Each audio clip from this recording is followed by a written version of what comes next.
Hello, everyone. And welcome to Fear Street.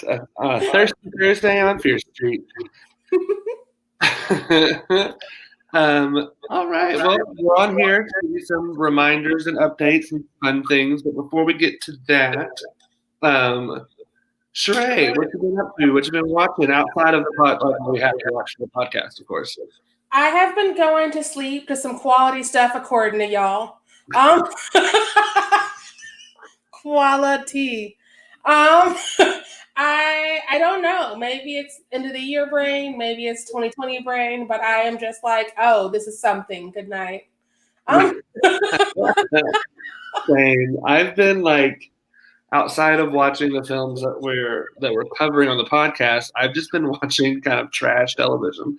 Right now, I'm in the middle of a marathon of The Amazing Race, so I get to watch Americans go around the world and act like idiots.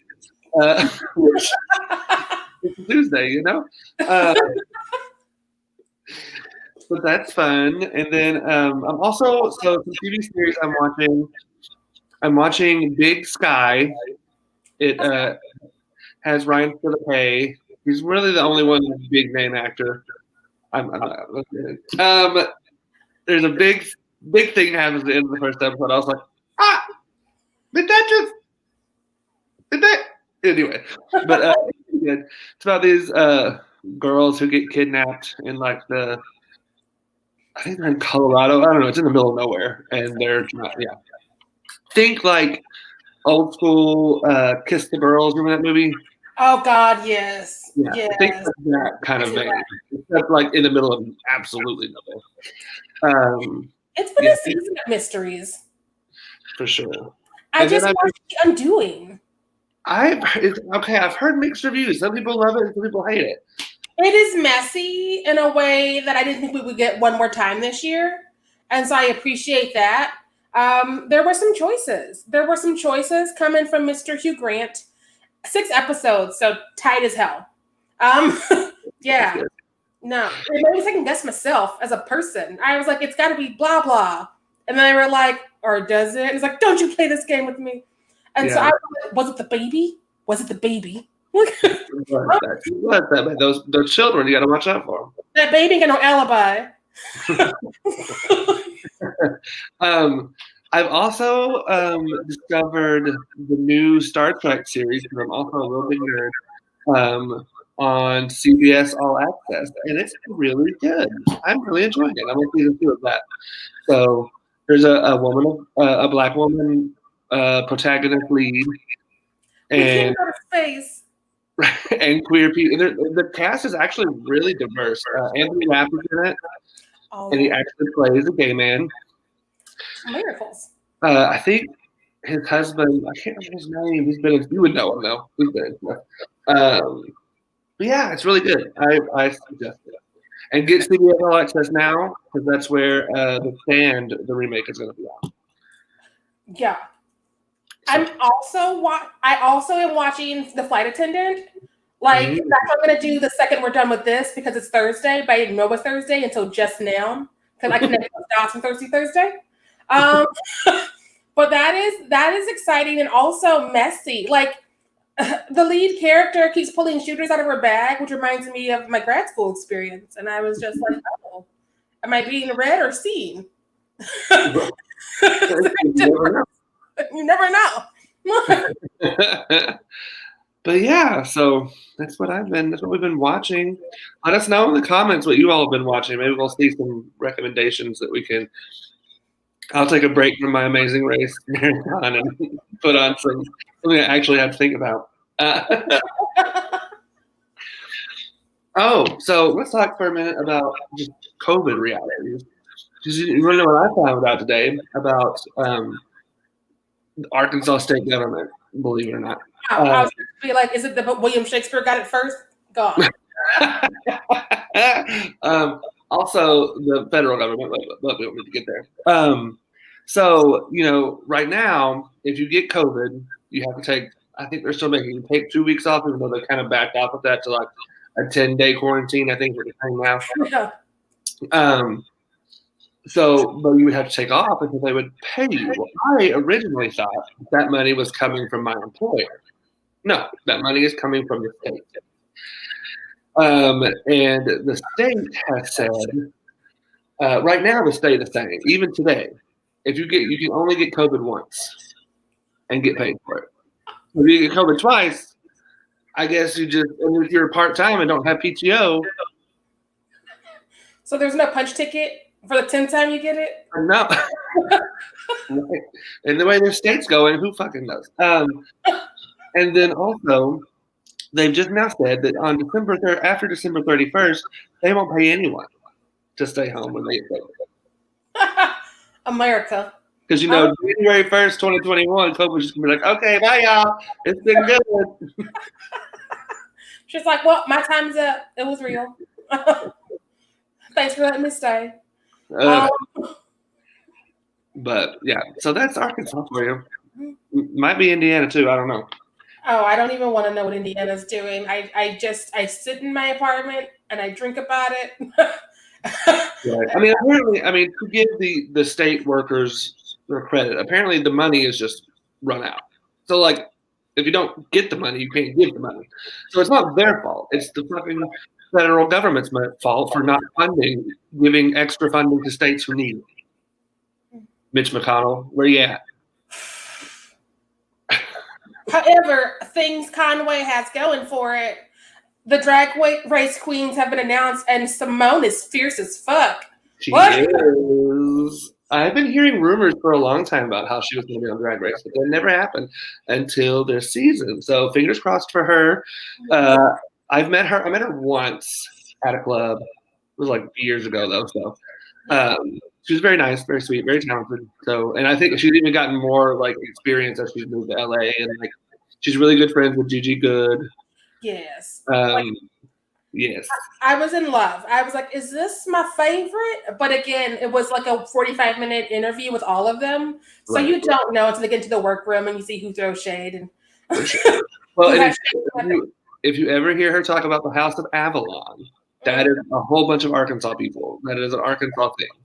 They started in Arkansas, this big group of people, and then a bunch of them moved to LA. And one of them is he designs Lizzo's red carpet outfits and like costumes and stuff. Yeah. From Conway to Lizzo's outfits? Are you serious? We're Lifetime it. That's the movie. His name is Hunter something. I can't remember. Someone's gonna clock me for not knowing it. But I wasn't like that hosting them. But that's super cool. Good for her. I'm really excited to see her. That and it's gonna premiere on when COVID goes away. So January 1st. COVID and the drag queens are coming in. There's only room for one. It's gonna be a great year. It's gonna be awesome. So a little thing some of y'all may or may not know, Sheree and I recently recorded the final true episode of season 1 of A Nightmare on Fierce Street. Only thing we have left to record. Now, you won't get it for like 2 more weeks, I don't think so. I'm not telling you what it's about. But the only thing we have left to record is our interview with the writer, creator, actor, everything of Scare Me. So that's Mr. Josh Rubin. Yeah. And that is Sunday. So if you have questions, you need to get them to us by Saturday night so we can drunkenly cobble them together from all the social medias. Just plop them in the comments right now if something pops up. That's even better. He was willing to take some fan questions on top of ours. So that's fun. And very open. You can ask about the movie himself. You could ask Rachel Yamagata a question for me. So I don't have to. That's his sister. Wink, wink. Ask some questions. Ask him about his favorite pasta. I don't know. What do you want to know? What? Right. So we have now recorded 41 episodes. I believe that's the right. It's over 40. 40. We've recorded 43 because So we have recorded 43 episodes. So I have a question for you, Sheree. Yeah. Have you what is the thing you found most surprising? And have you learned anything about yourself through this process? Because I have to listen to them when we edit them, and just for like good luck, if I don't, because like no matter what, we listen to each other when to be like, hey, does anything sound weird? So I have to hear my voice. I think out loud a lot. I always got the feeling I did because people thought I was funny, but like I literally am processing things, and it's like, oh, we don't need me having this full thought. Let's just get to the end where I make a decision. That's fun. What have you learned? I have. What have I learned? Let's see. I mean, so much. Like the one I thought going into this, I thought I was going to be a little more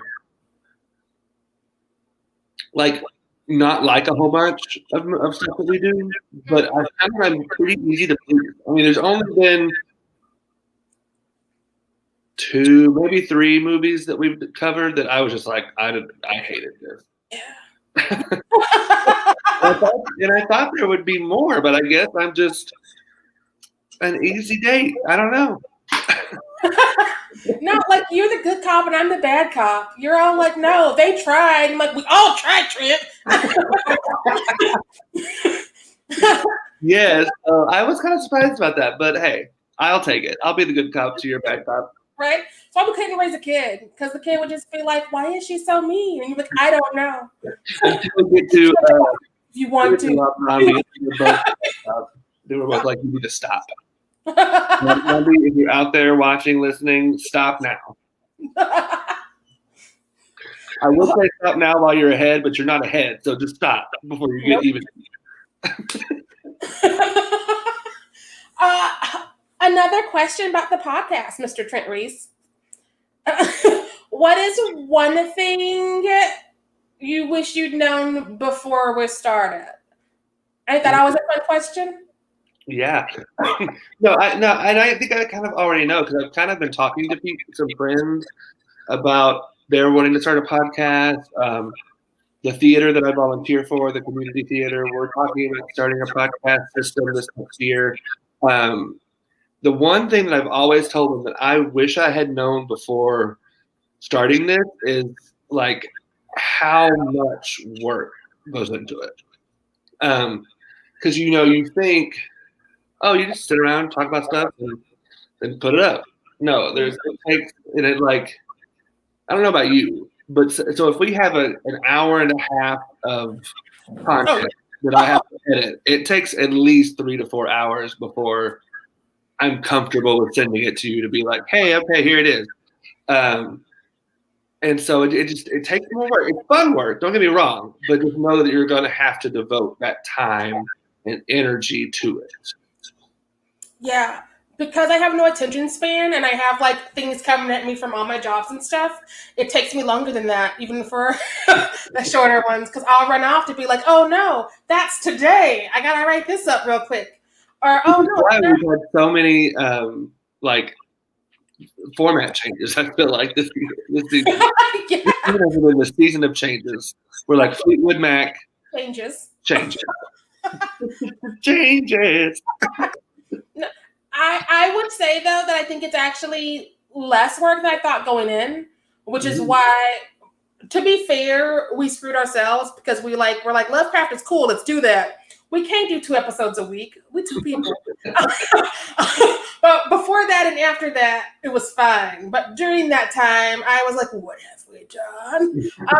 Because I figured it would be a lot more. But like we split things pretty evenly. And so, yeah, it's worked out. Yeah, I just think there's a lot of like things that some people may not think about that you're going to have to do, especially with like, and you did most of this because you're a stage manager at heart, so, and that's why we all love you. But like, just organizationally, you're making sure, especially people that have guests, and making sure they have all their information, and making sure that everyone knows when and where we're going to be recording, especially doing it in this pandemic world where we're like almost an entire country away and different time zones, which has been No, wait, are we doing this at 1 o'clock my time or your time? Or wait, is it Callie's time? Right? No, we did not go to school for math. So all of us, whenever we all make it into the same Zoom at the same time, is a miracle. Yeah, but luckily we haven't had any like huge snafus with that. We've usually caught them like an hour or two before. Right. Um, I still, because I'm not used to being in a new time zone yet, I still, the morning of each time, I'm like, oh no, is it my time or your time that we said 1 o'clock? every time. Like Amanda's been here for 2 of them. And right. every time. And I will say it does. I think it does help that we have chosen one time and kind of stuck with that. Yeah. We didn't say, well, we'll do it when we can. We did it. We're going to set forth 1 o'clock on Sundays, and that might change for season 2. But for this season, it has been 1 o'clock on Sundays, and I think that makes it a little my time. My time. 1 o'clock Central. I will panic the next time we do it at 1 o'clock on Sunday. I'm like, who's one? My one? Your one? It's the whole thing every time. And then the one time I was like, I got this. I started watching a movie at 1 o'clock my time and was still somehow in your time zone. And was like, oh no, I have to I gotta know. So yeah, it's been fun, but yeah, that it's if I were to give anyone advice, make sure you're gonna devote the time and make sure that you stay as organized as possible. And another piece of advice I would give is to continually have, like, for example, Sheree and I we have a production meeting every other week. Mm-hmm. That just helps us have time outside of recording. Because when you're recording, you're not talking about logistics or like planning things, or you're just talking about the movie. So having those bi-weekly production meetings helps her and I sit down and kind of put our brains together and figure some stuff out. Yeah. No, that was my upstairs neighbor making an appearance as usual. I can't tell if they're serial killers or flight attendants because there's always something rolling around that sounds heavy and hard. Maybe they're ghost children. You never know. Don't say that. So let's just say if anyone is watching or, in the future, if you have questions, just shoot it to us. We'll be happy to answer. The more the merrier in this podcast world. Yes. Yes. There's never a story that doesn't need to be told or a perspective that doesn't. Well, that's a lie. We'll take that and put it back in my pocket. But stop. If you're watching this, 99.9. I'm a hoping. I'm a hopeful person. I'm the what is it? The optimist. Sheree is probably more of the pessimist. Oh yeah, it's in my blood. I'm gonna hope that 99.9% of you watching this out there in the internet world who follow us and listen to us, your perspective, I'm down for. Now, if you're racist or homophobic or sexist, they all come together usually, as we've said many times. Just have. Our listeners are legit. I've only had to block one of them. I was straight up like, you know what we're not going to do here? This. Everybody else has been awesome and supportive. Yeah, and that's so important too, because like we've said so many times, that's one of our biggest goals in this was not only to like have fun and have a podcast and talk about things that we both love, but to create a community of like supportive horror fans that are truly there to listen. And like what I keep telling people is listen to hear, don't listen to speak. Mm-hmm. Even if you disagree, still listen to hear what they're saying, and then politely disagree with them. I would say that would be the thing that I wish I'd known going in is how rewarding it would feel, because my love language is petty, so I do things out of spite. So part of starting this was because it's like, fine, you Chads won't let me have a voice. Well, I'll have a voice. And so we started doing it in part because of that, and just wanting to like give other people who don't get to speak up a chance to speak. And it just started to feel really healing and very good. I love that most of our guests have definitely been like different intersections than the ones that we line up with, which also provides more insights and voices that we don't get to like see and hear in these horror genre situations. Like, right. I watched so many horror things this week, and all of them were like, well, that one BIPOC person's dead. Oh, we had 3 BIPOCs, so we had to kill 2. And it's just like, why? I had to like stop watching it and put back on some mediocre rom-coms to go to sleep to so I could calm it down. Yes, so Sheree actually does watch rom-coms, even though she shits on them all the time. I watched the first 5-10 minutes and I'm unconscious. That's what I've learned in 2020. Rom-coms have a purpose. They're for sleeping. I was like, why are you at your best friend's wedding? I'll never know. Okay, let's see. Let's do some trivia, some horror trivia. Let's see how stupid we are. We always fail at these. You think we would pause them, but we don't. You would think I would go through here and find the easy ones, but that doesn't happen. Someday. A different Thirsty Thursday. All right. Let me get my dice. Hold the cards. All right, let's see what we're asking here. No, I've seen this. It's just been forever, so I don't remember. In Hatchet from 2006, what is the name of the deformed killer? Hatchback. What'd you say? Hatchback Hattie, because I've never seen it, so it just sounds like an adorable name. It is something silly. I do remember that. That movie was ridiculous. It has sequels, and I don't understand. I'm going to say Henry Chops a Lot. Oh. His name is Victor Crowley. Are you serious? That's an old vaudevillian. I can see like a handlebar mustache twirling. I've seen this, but I don't remember her name. What is the name of the bride in Bride of Chucky from 1998? I know who plays her. It's plays her. We can point to infertility. I want to say something like Crystal. Let's do Crystal. Crystal Carmen. Yeah. Carmen, you go Crystal. Maybe one of us will be right. Tiffany. That basic bitch. Tiffany Who names a dog Tiffany? Another one I've seen that wouldn't like it. But never talk about Chucky and not think of our Halloween episode about the remake. I can just never.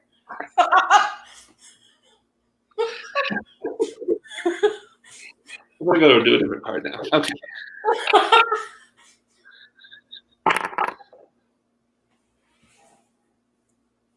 I don't know this. It's a foreign film, so you know it. Sadly, terrible at all the horror films. Unless it's about the orphanage or Devil's Backbone. This one is not. What character in Vampire you is broke Vampire up. with a Y? So whatever that you broke. What'd you say? It's Vampire with a Y. VAMPYR. I didn't hear any of the question. No, because you broke up. What character in Vampire is assisting the titular creature? Are you sure that this game? I'm gonna go. I don't know. The Village Doctor. Good for him. I was never gonna guess that. Let me tell you that right now. Good for him. Let's see.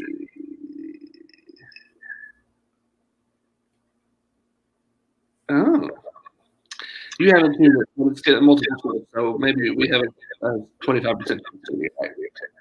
Protagonist Aaron in Your Neck from 2013 is of what nationality? American, British, Australian, or Austrian? I've seen this movie. I've never seen it. It's good. This is the second time it's bit me in the ass this season. Because like one of our fans on Twitter gave us like a gift from it, and I was like, "What's this movie?"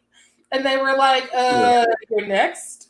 And I was like, what does that mean? What's this movie? What? I'm going to say Australian. I don't remember, though. She could be another one.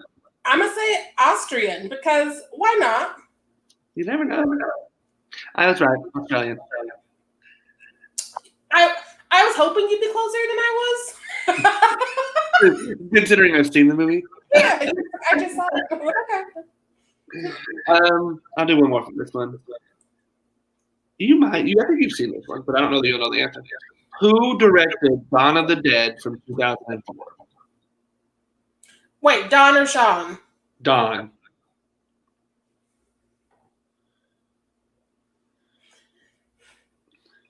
I'm stuck on Romero, and it's not Romero.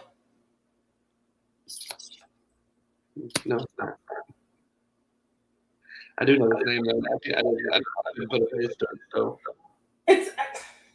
It's gonna be so damn obvious. It's gonna be like literally, you're gonna give me it, and I'm gonna be like, duh. Because if you know who directed Dawn of the Dead from 2004, don't cheat, don't look it up. But if you know it, you're on it. I hate when I know something, but I don't know it. It's the worst feeling in the world. I'd rather just not know. All right, it is Zack Snyder. That's right, because I was making fun of him for everything else he's done after. All right. Let's do another card.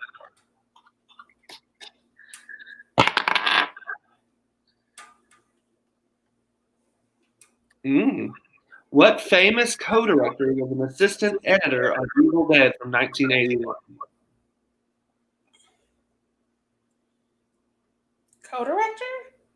Yeah, that's a weird wording for me. They don't get billed. What famous co-director was an assistant editor on Evil Dead from 1981? That means they're part of a team.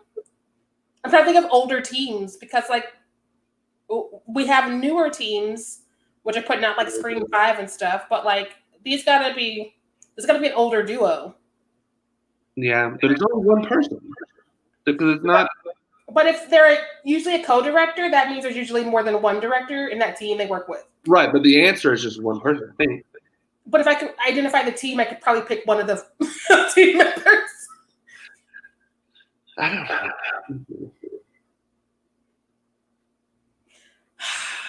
This game is dark-sided. Okay, I'm gonna give you a hint because I'm mad that I know this. The pair aren't known for horror. They're mostly known for like dark comedy. Is it the Fargo boys? Are they old enough for that? I don't know who did Fargo. Is it? Do you know the name? I think you're right. I think that sounds right. But Where they were out now, those sort of movies. What about the Goat or whatever with Brad Pitt and all that came out like 5 or 6 years ago? He does a lot of weird movies, so probably. Yeah, that's who it is. It's Joel Coen from the Coen Brothers. Yes, thank you. I would have never known because I didn't know. And he edited which one? Evil Dead, the original. I'll allow that. That makes sense in that world. Yes. Okay.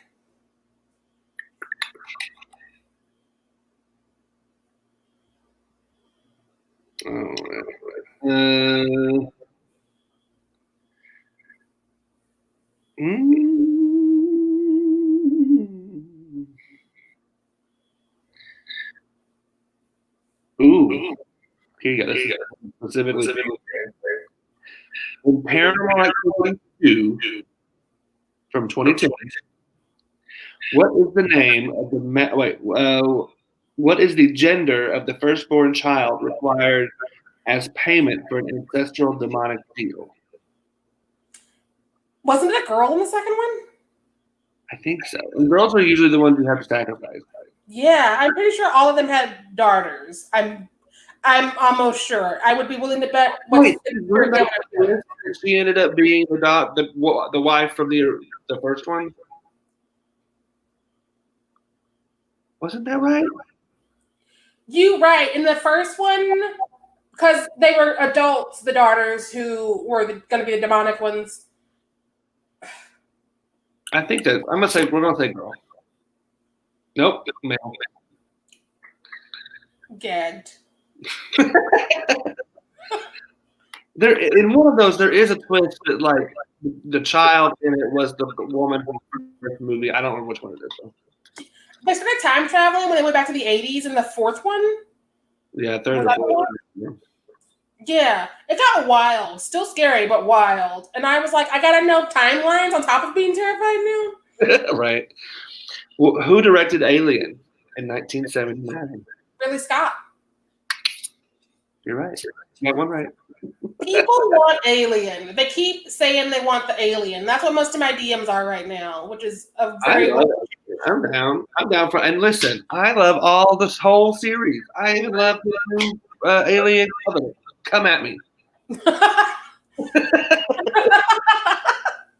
Hot takes for days. Here's my hot take. Some of y'all horror fans are too damn picky. And some ain't picky enough. I just watched this Prom remake. Y'all understood how bad it was. It was awful. I don't love the original, but I can imagine that it was bad.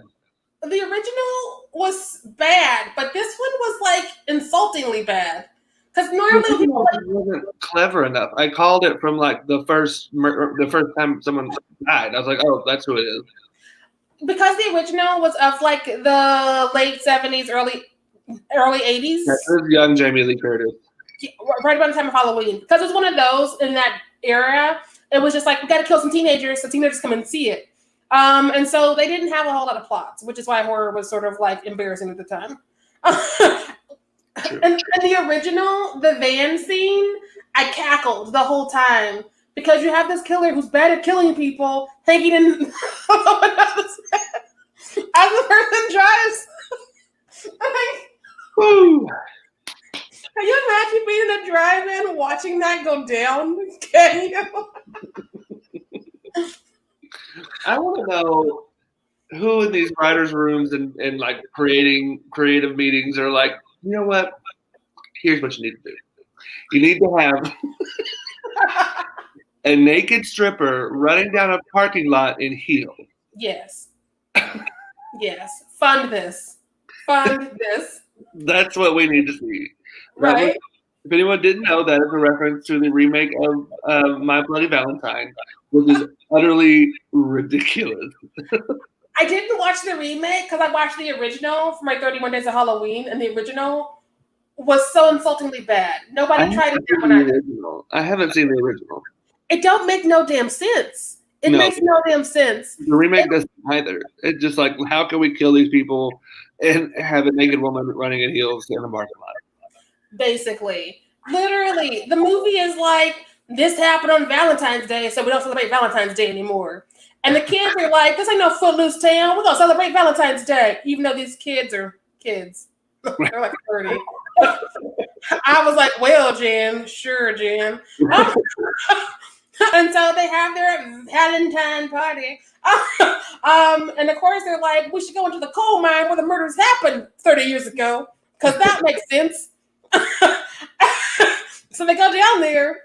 And of course, the murderer is there, being like, "Thanks for coming to me. Like, I was up to you. This works too." All right. What is the profession of Guy Woodhouse, the husband of Rosemary in Rosemary's Baby from 1998? Was he a psychiatrist or some sort of a doctor? I think he's like a doctor. Like, that's part of the reason she like. So would he like something? And he's like, no, you're okay. She kind of believes that he's like a doctor or a therapist. I'm going to say doctor. You say therapist. One of them will be right. Yeah.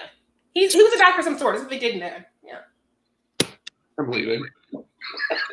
What was he? An actor. Ain't no actor afford no apartments in New York without making a pact with the devil. So that tracks, actually. I'll allow it. I like that movie. It is a little bit too long. But that was the 60s, though. The 60s were like, how can we string all these unnecessary shots and make it art house? Right? I liked it when I saw it, and then I found out who the director was, and then I was like, never again will I watch this. That's true. It was fine. But fun fact, the leading lady, her son is who outed Harvey Weinstein. Yep. Full circle. Full circle. And who is, yes. Yes. Ronan Farrow, that's his name. Yes. Who has also been there to assist with the don't forget what Woody Allen is. Because a lot of people want to forget and pretend his movies are good, but they're not. Yeah.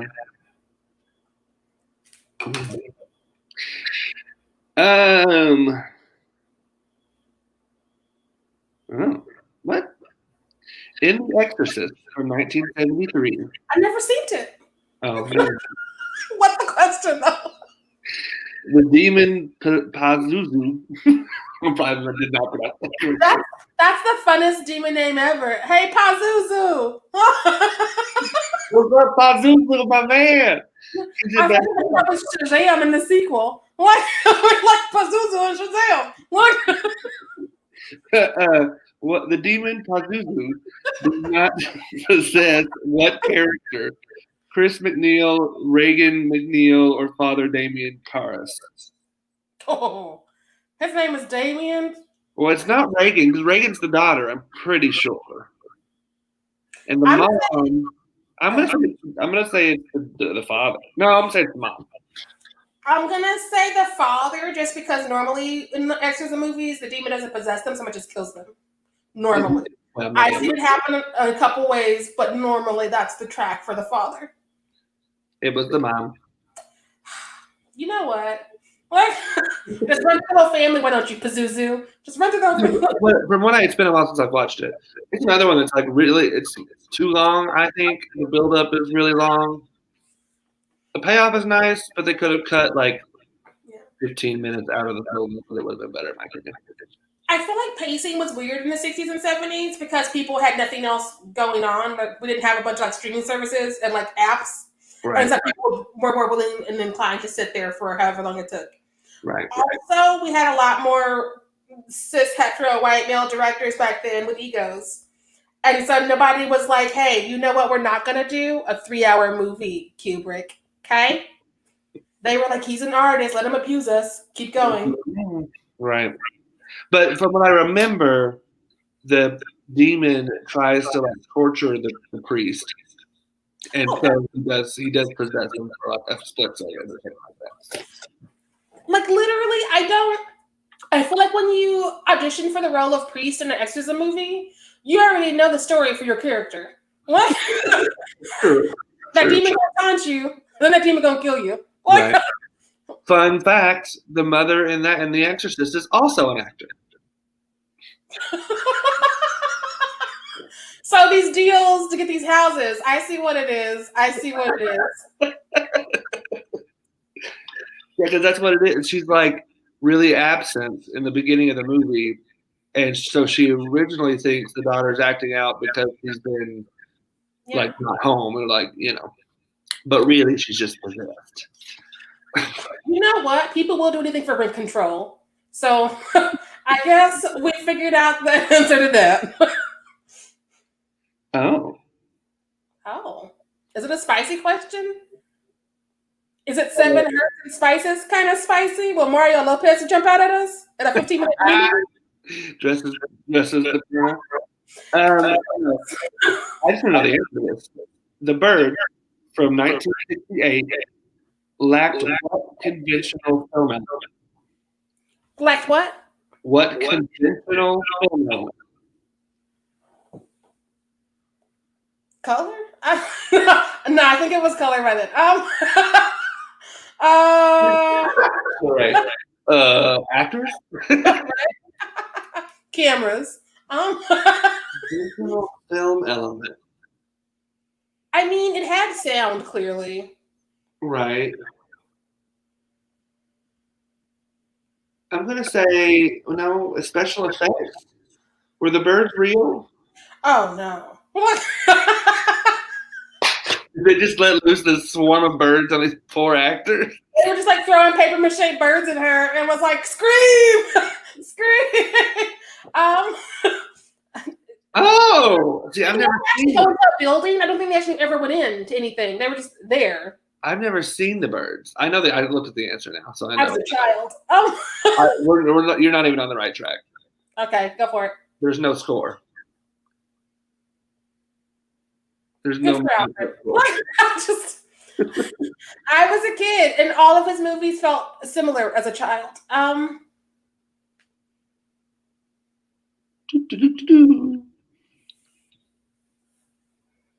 Oh, you should know this. Challenge Who, who has been a what in the world? Adobe, why are you opening right now?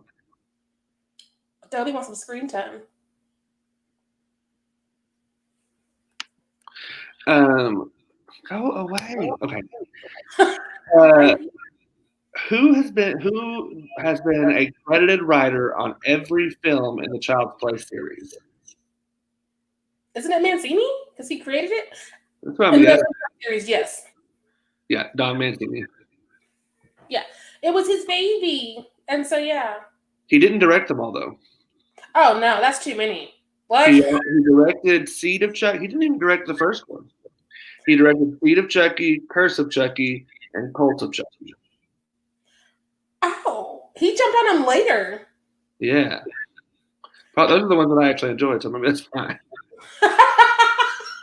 I'm going to look at his Wikipedia to see what he was doing when the other ones were being made. Because, like, am I missing some movies in his career that I should be watching? Right.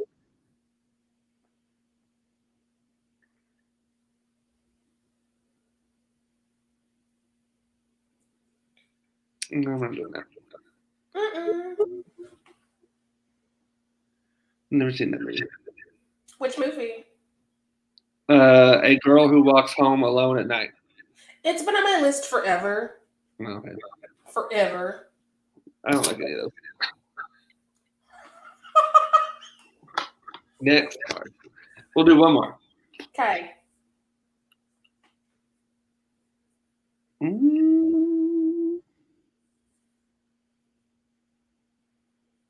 Oh, this is one. This is another one. I enjoy this movie, and a lot of other people hate it. What is the name of the demon tormenting protagonist Christine Brown in Drag Me to Hell from 2009? I never saw it.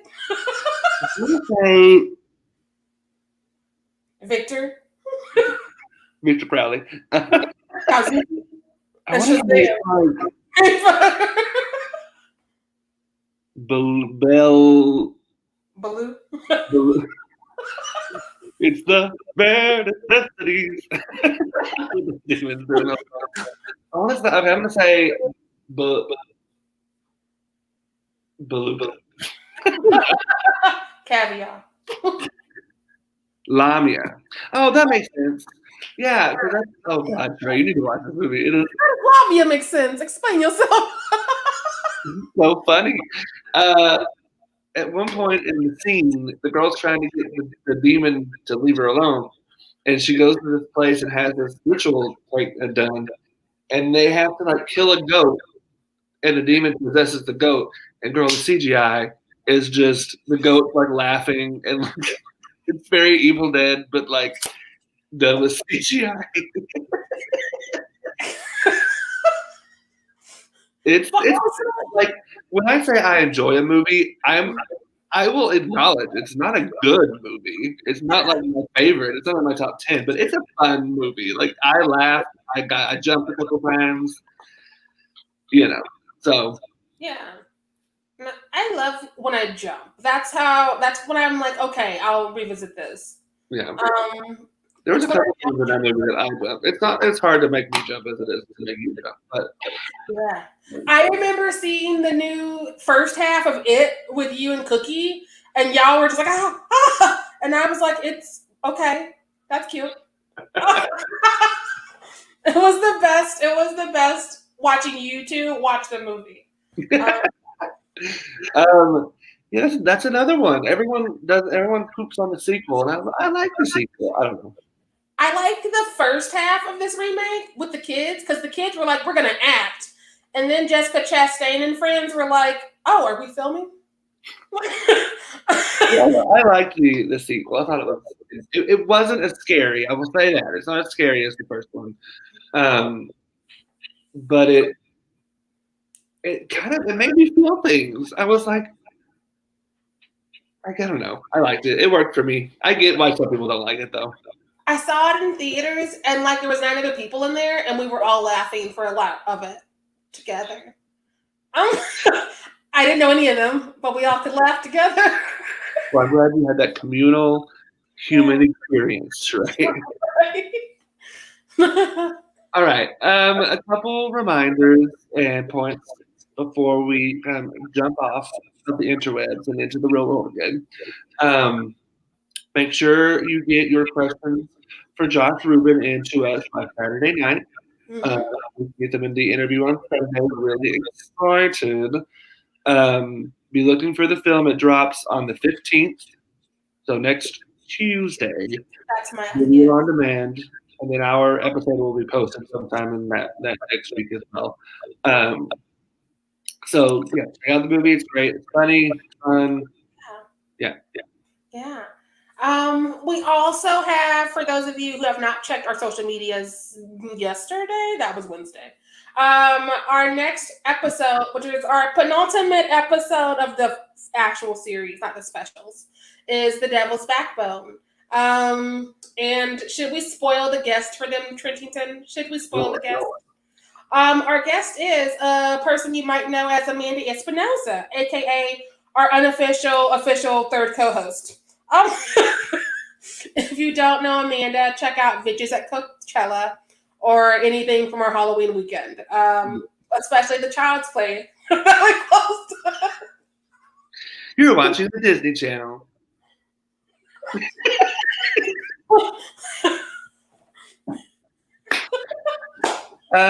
Yeah, so we have 3 more episodes for y'all to listen to in the next weeks, and then we'll be taking a little hiatus, having some up time, some planning time, having a good time.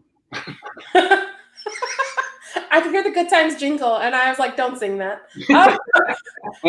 Yeah, after our 43 in-season episodes and specials already up, and the Josh Rubin one, we will have done 44 recordings since August. So we need a little break. A little bit. We'll be back at the end of January. We'll be coming back for season 2. And if the apocalypse comes, beat me. I won't answer, but beat me. Right. All right. Well, good night, everyone. Make sure you stay fierce out there. Bye.